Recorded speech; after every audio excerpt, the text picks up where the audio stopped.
One of the things that is amazing about my brother, I think some people have alluded to it, about how this might not have happened. And when Dr. Tani was talking, when she was speaking about imagination, about dreaming and all of that, Folabi dug into his heels and said that this is going to happen. Bolaji, watch and wait. I will go to the Lord in prayer and this is going to happen. And I was in Lagos, I was like, man, elections and all of that. So I just want to thank you for your faith. Folabi has done huge work for Nigeria. I call him Mr. Nigeria. It's been at this for over 2 decades plus. When we used to do Best of Nigeria in, what's that, the name of the, Wembley, no, not Wembley. Excel. We'll go to Excel, Folabi will take different states to London to go and showcase the best of Nigeria. He's been at this for a long, he never gave. He believes in Nigeria, and now from generation to generation to generation. Now he's now focusing on the millennials. He went down the line like that, just propping Nigeria, propping the Nigerian people up, and thinking the best for Nigeria. And I just want to thank you, because I am called to young people. I'm called to young people. I've had my school for over 20 years as well, preparing students to go to various countries in the world. So, and I know tech is so critical, so important. And that's why I was so excited, and I said I will come for this. I'm actually involved in transformation in Abia State right now, so I was in Abia for 3 days. The governor is so particular that he's going to turn the state around, particularly the education sector. Because that is the foundation of our nation. If we don't get all the things we're talking about today, if we don't get our schools right, and we don't get the skills right, we're not going to have this happen. So I'm going to go to Honorable, first of all. I was so happy that Honorable, at least in terms of representing government. It doesn't represent, but it's a honorable. So I'm going to ask you, the first thing I want to know is, as everybody came up and they were speaking, I just kept turning it in my mind, that the curriculum we have in Nigeria does not have a lot of the stuff that is being spoken about. And the young people here, hello everyone here, God bless you for coming. You guys are wonderful. Thank you so much for coming for this, regardless of all the restrictions and everything. I look at all the young faces here, and they've had so many people talk about their lives. But when we look at the curriculum in Nigeria, it's not speaking to the 21st century. We have a very high unemployment level right now. In some cases, they try and tell us that it's a figure, but it's definitely over 30 or 40%. And mainly the group that is unemployed is between the ages of maybe 18 and 40. But at the same time, they tell us their jobs. For example, cybersecurity was telling us their jobs. Everybody's telling us their jobs. But the point is there's a disconnect between what we're teaching in our classrooms and what is happening in the real world, in the private sector. They want to take our students are not being prepared for the world of work. So please, if you want to introduce yourself before you talk, and then answer my question, and tell us what you do, just a bit of a background. Thank you. There's a mic.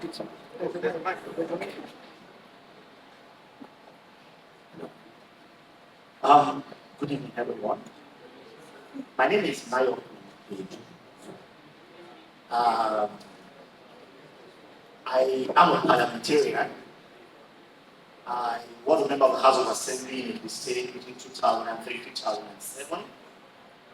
I got to the House back then at the age of 27. I think I was the youngest parliamentarian all over Africa then. Kudos to Mr. Prince Andrew. I've known Mr. Andrew since 2003. While I went to his office in Wembley, he had very strong faith. Serious. You know what I told you when he said today is the program? I said, it's not going to be possible. Why? I think I connect with your faith. Thank you so much. So the first stop. Firstly, I will tell you that I have never worked before under any corporation, maybe tendering my employment letter. But the truth is that there's a word that really upholds me back then when I was in university. And that word was said by late Chief Jeremiah Obafemi, that the greatest people of the world did not become great in a day and can never be great by folding their arms and wishing to be great. I think I decided to uphold that and I held that seriously.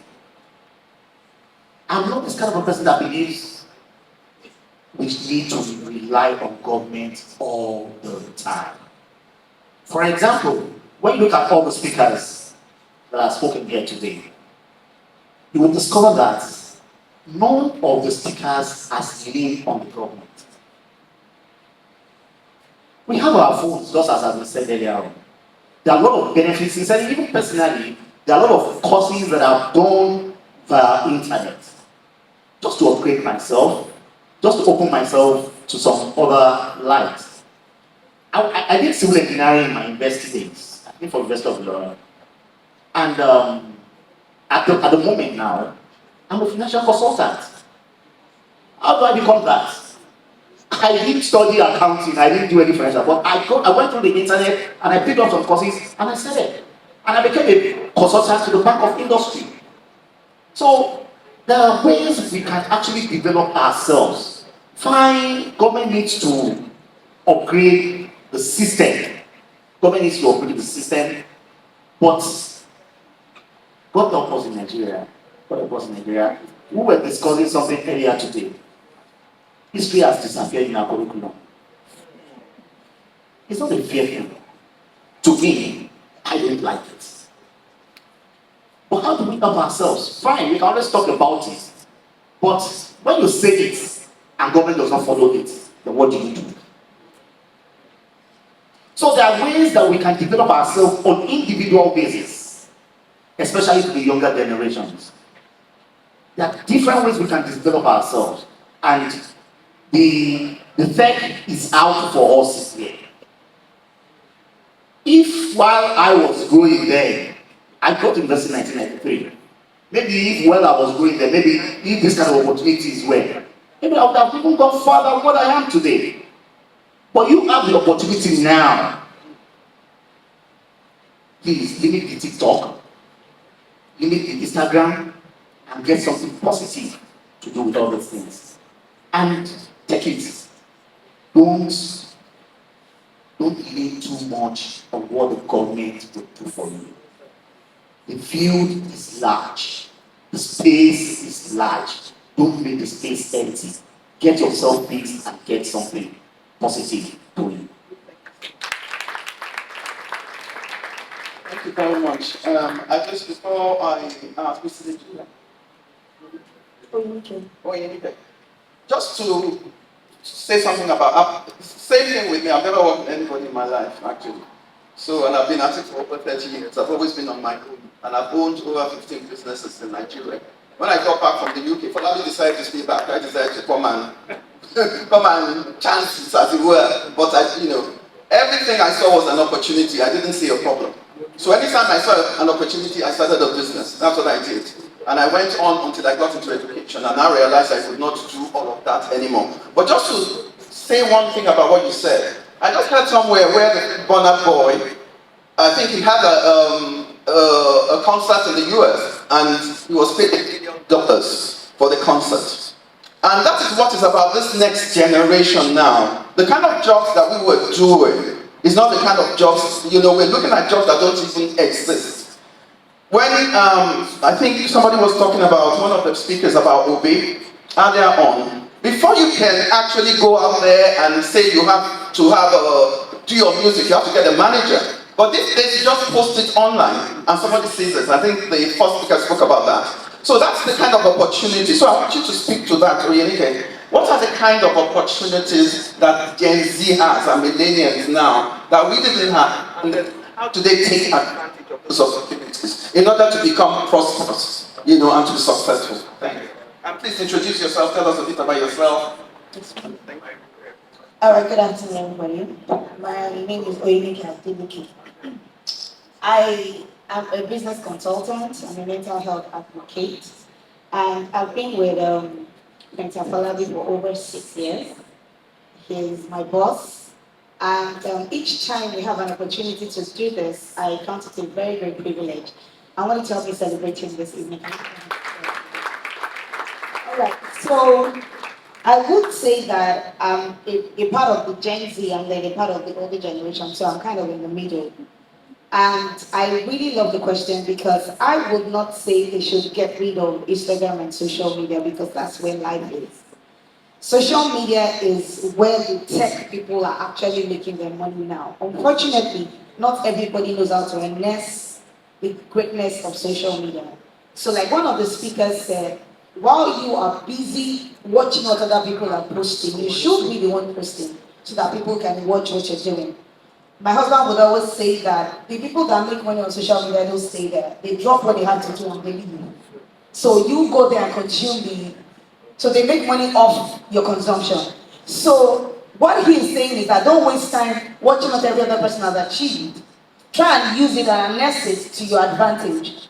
This morning I got pictures from one of my staff and she turned me to an AI person. She used AI to improve my pictures and she made me a chef, a biker, different things, the same picture.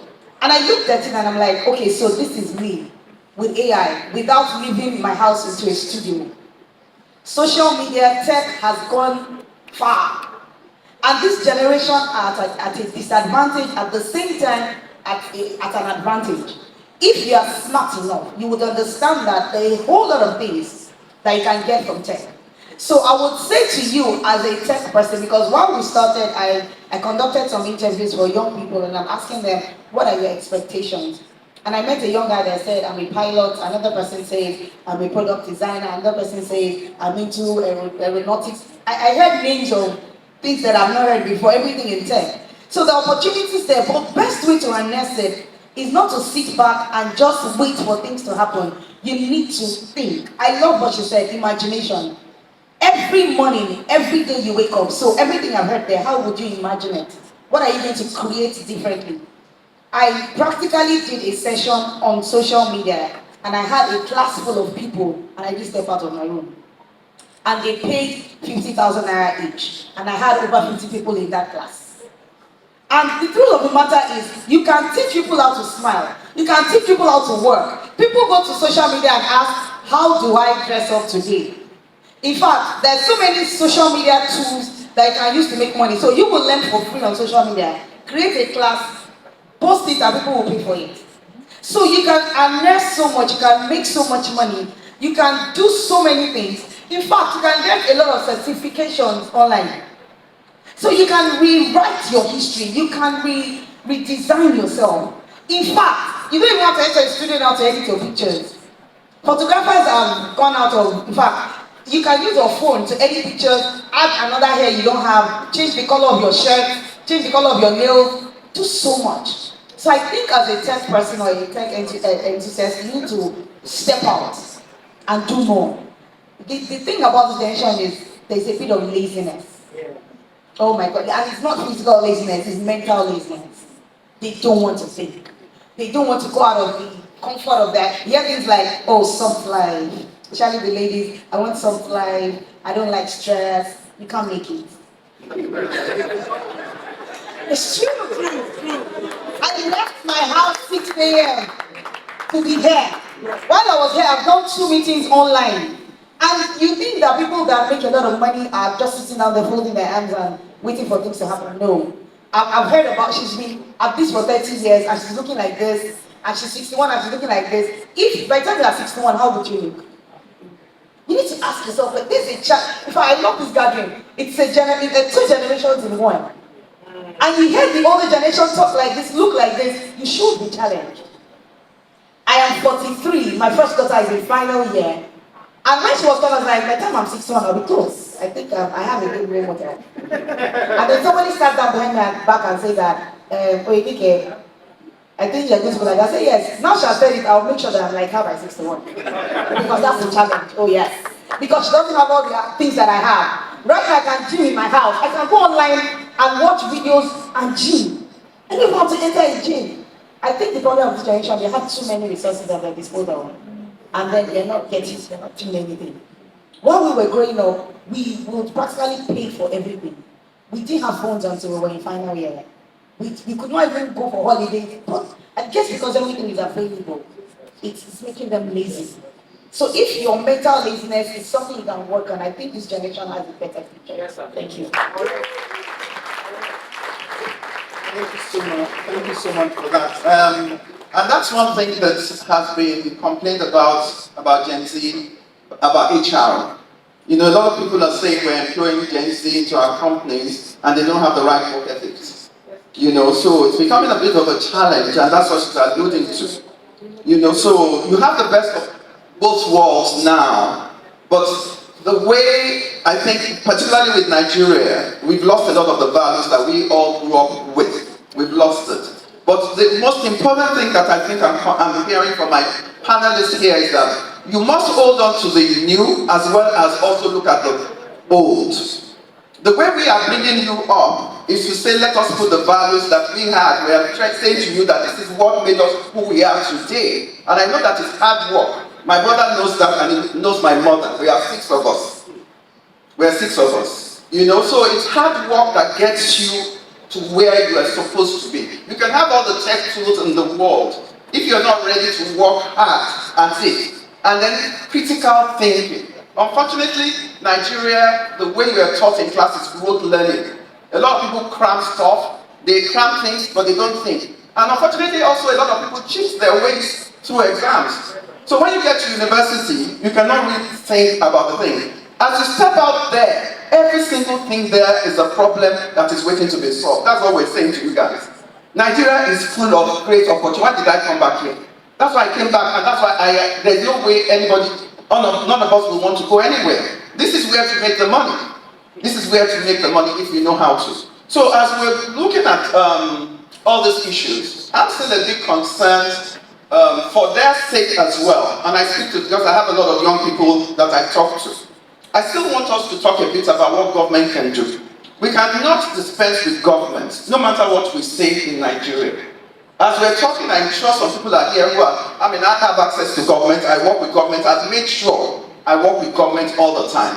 A lot of the tech people that have spoken today, and I said to Mr. Jidison who were coming, what you are teaching us today should be in our curriculum. It should be in our curriculum. How can we sensitize? How can we provoke government? Because you are lucky in the sense that you can go online and learn. There are people who are in the rural areas that don't have internet connection.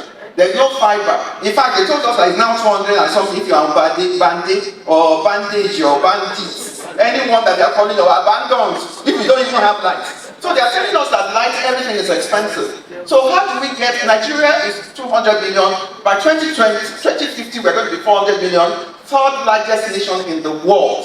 If we cannot solve our problems now in terms of skills, and we have a very high unemployment, most of them are in the north. Most of them don't even have an education. How do we can talk about this because we're in Ibadan, in a city, we're in Lagos. What about all the rural areas? How are we going to get this to them so that every Nigerian has an opportunity to be a success? So, Honorable, over to you. Well, I think, government needs to change the curriculum. And the easiest way I think we can achieve that easily is by legislation. A lot of things need to go back and work the normal way. For example, let's use Oyo State as a case study. Oyo State can start the change in the educational system, while other states will follow suit. So far, it is beneficial. We can put up memos to the legislative arm, asking the government to include some of the stuff in the curriculum. Because if we don't catch them young with all these things, we might still be going back to the same level on a daily basis. So to my own suggestion, I think it's better we go on. We address it in terms of legislative means. We go to the legislative house and put up our bills to the government and explain better why this should be. I think the solution I think I have that the government can follow suit quickly. Because by sending letters to the executive directly, it might not go far.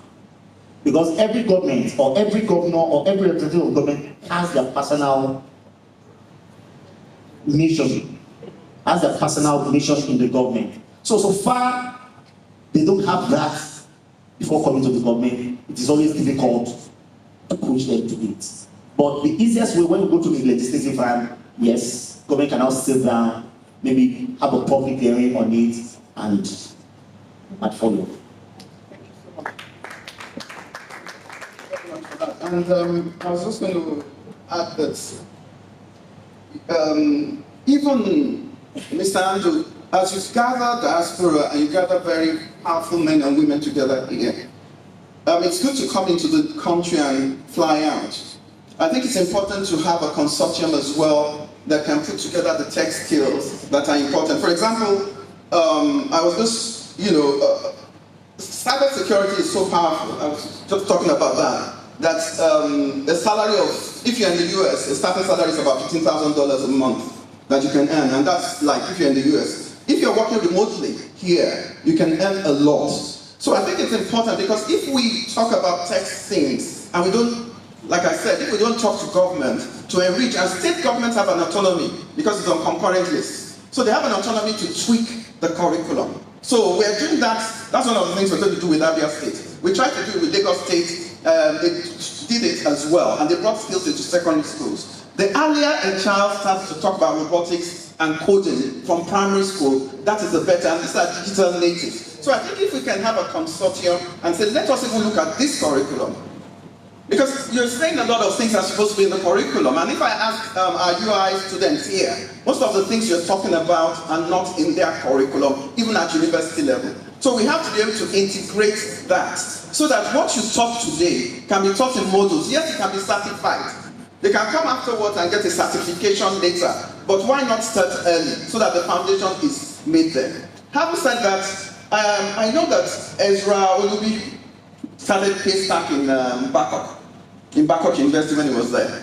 And I think in the last few years, I think he sold it for thousands and thousands of dollars to some people that bought it. I can't remember the kind of money he made. Millions of dollars. $250 million. Please let me say that again. $250 million. And it still has shares. And that's a Nigerian student who was in a Nigerian university in Bangkok. Professor that spoke, Professor Bankole, the lawyer, he lectures, he's in Bangkok University. So when Dr. Shelley was talking about dreaming and imagining things, this young man imagined, he did it in university. My brother, Damola, who is in the UK, he started his project called Plan Pal in university. He started his project in university. So I want you to talk a bit, Oyenike, because you're a business consultant. What is the value, one, of internships? We have this thing in Nigeria that when our children are on holidays, we carry them to Disney, we carry them everywhere, this one, that one, they go on holidays. So that the holiday time that is so critical for them to be working with other people, they don't take advantage of that. So when they're now competing to get into top universities, they're asking them, have you worked? They're trying to get jobs. When they travel, they cannot get jobs. So can you talk a bit about what is the value of internships? What is the value of young people in university working with people during the holidays and getting, getting job experience? That's one. There was a session I took in Lagos as well, and I'm going to ask the same question. How many of you have been on Khan Academy to take a course here? If you're a participant, how many of you? This is exactly the same result I got. Out of about 300 students who came from Yabate, only about 10 had been to Khan. Khan Academy is free. So you can understand what we're talking about here. There's so many free resources that students can have access to. Google has so many free resources, and you can get certification and you can be earning dollars today. So please tell us a bit about that and try and encourage our young people on the way to go in terms of what they can do for themselves. Yes, ma'am. Just last week, Pan Atlantic organized a training, free training for young people in Ibadan. They partnered with us and we trained over 200 people at Ibadan Business School. The next batch happens next week for another set of 200 young people. I think basically, if you don't hear about it, you might not know that it exists. And if you go online, you will see it was everywhere. We registered over 800 people, but we're going to train only like 400. It was free and they were fed. It happened here in last week. So I think you should do more of surfing the web and trying to see the opportunities that are there. Now, before I talk about the internship thing, I think I should talk a bit about the government, because presently I work with 3 commissioners in my state. And I think we should look for solutions that we can take to individual schools and maybe organize conferences like this, organize things that are outside the government. Because I'm sorry to say this, but until the younger people get involved in decision making and in the parliament, nothing is going to happen. I have written a series of proposals, and at times when I speak with some of these people, I'm asking myself, how on earth will this person understand what I'm saying? The generation, the people that are there, you talk to a PS that is over 60, almost 70, has no clue what AI means. They don't even know what they don't understand this generation. So there's no how they can alter the curriculum. The only thing we can do is get a separate curriculum outside the government curriculum and look for how to solve the problem of this generation. School cannot solve it. Just 2 days ago, there was an article released that the Minister for Education said they should stop admitting younger people into higher institutions. If you are not 18, you won't get admission now. I hope you know, you heard. So if you are 16, 17, 15, UI will not even take you. Now private universities have been instructed to stop admitting people until you are 18. So that child has left secondary school at 16. He's going to wait at home for 2 years before he or she gets an admission. That is just a new law that happened last week.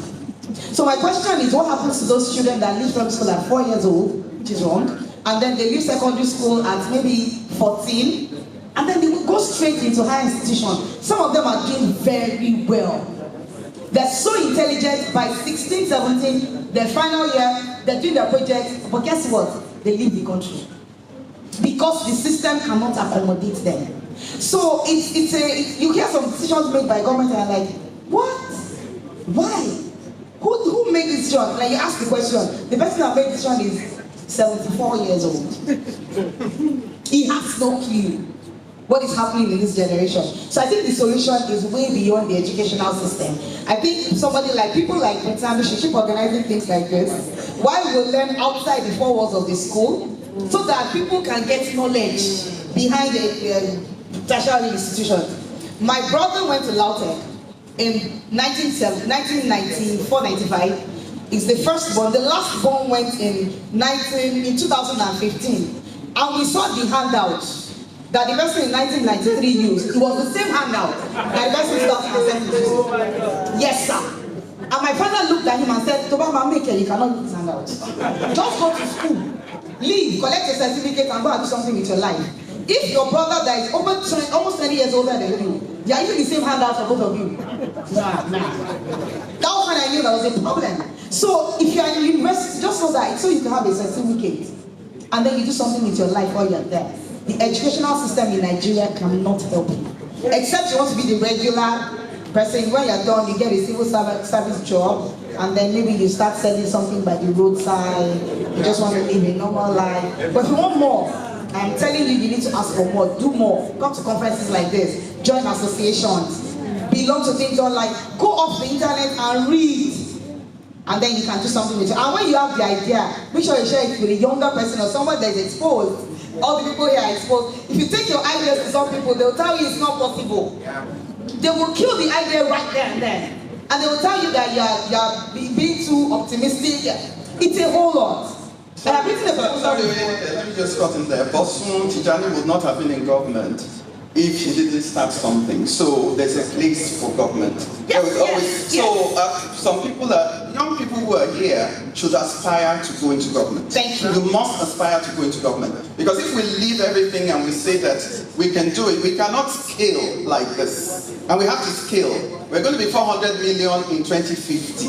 And that's why I mentioned the rural areas. The northeast. So we still can partner with government. And I understand the part you said that we should take it to schools. And that's what we're also doing, extracurricular. A lot of schools are doing it. The only challenge we have is that unless it's a subject that is in the curriculum, it cannot be tested, and you cannot get a grade for it. So it's not a whatever. We use so them as clubs. Yes. We go to schools as clubs. Yes. So we have robotics club, we have different kind of clubs that we take to schools now. So as we're rounding up, we just have a few minutes. I just want you, Honorable, can you just give a charge to our young people here?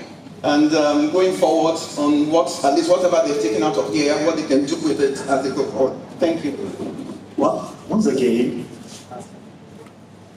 I know Nigeria will be better.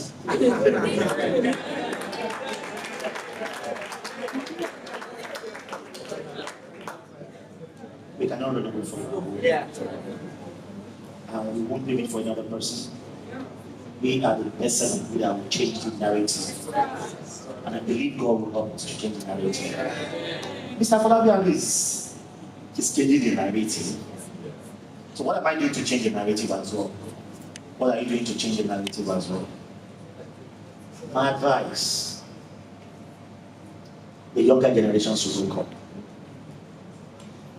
Because I've been hearing this, I'm 48 now, and I've been hearing this for a long time, that the future belongs to the youth, to the younger generation. When will the younger generation come? When will the younger generation come? You will see that the people that have been playing the system for over 10 years are still playing the system. And this is high time we wake up from our slumbers ourselves. I became a member of the parliament in Ekiti. It is because of my footprints. Today, whatever I think I want to become in Ekiti, I can become it. Even EDG is not as popular as I am in Ekiti. But because I have a good name, at the time I was working positively for myself, I can as well do some other negative things. But where will I be today? At the time I met Mr. Falabi in 2003, he was the first person that introduced me to wood export business. And he said, what can you achieve in Ekiti? I said, I'm the chairman of the committee on health. He said, what do you have in Ekiti? I said, we have wood, we have thick-wise. And since 2003, I am still holding it. And God Almighty will strengthen and give me good health. So, younger generations, I am part of you. Forget about this grade. It's not as much as Prof. Prof. I said it's not as much as yours. So, I am part of you. And we can get things changed. Let's change our thinking. It can be better. And it will be better. So just to the advice that I'll be giving to us all, please, let us be more constructive in our daily activities. Thank you. Thank you very much. So, Oyenike, last word, we just like that you should be ethical hackers. You're allowed to be hackers, but don't hack the hot copy hack. So we've all heard about hacking today, but they tell me that there's ethical hackers. So please, your few words, last words. Thank you. Yes, ma'am. I'll advise, like you said earlier, that you should try and intern. Look for places where you can get experience. You should start writing your profile by now. There's a difference between your CV and your profile. Start building your profile. The conference you attended today should be part of the profile that you have. It's something you've achieved. So another thing I want us to know is that when we're talking about getting involved in government, it starts from there. Go and join some kind of association. It's always good for exposure. I'm a member of JC, I'm a member of Rotary, I'm a member of Lions Club, I'm a member of the Recreation Club. I have like 5 clubs that I've joined, not for fun, but because that's where things happen. So when it's time for you to step into your game, you have people that can pull you up. Meet people here today, exchange numbers, and you cannot do it alone. You need help, and the help is right beside you. I pray that God will grant us the grace and the sustenance to become who we want to be. Thank you. Thank you so much. A few weeks, last week, we're actually helping a lot of students to get scholarships in top universities in the US. And a young girl in Prince Springs got $5 million. And she got admitted into 5 top universities. But she started that journey. She joined the RISE program for extracurricular. One of the most powerful things, just like Oyenike is saying, is extracurricular. How do you impact other people? Let's say Mr. Andrew was still looking to go to university, he would have gotten millions of dollars now because he's been impacting and impacting. What people are looking at is, how are you going to give back?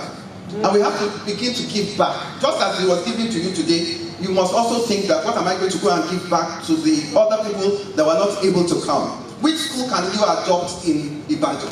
What can you do to that downtrodden child that is out of school?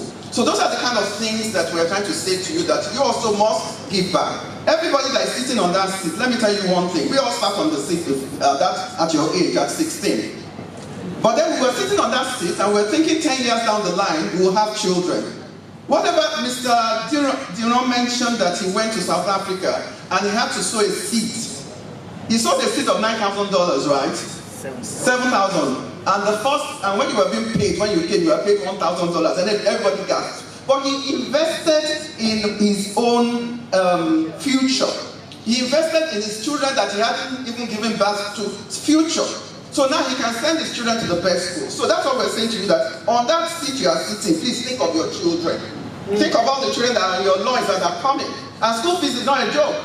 Charter House is charging 43 million in Lagos for primary school, and it's going to get more expensive. So as we go, I just bless you, and just like you heard, if you have a dream, whatever you think, as a man thinketh, so is he.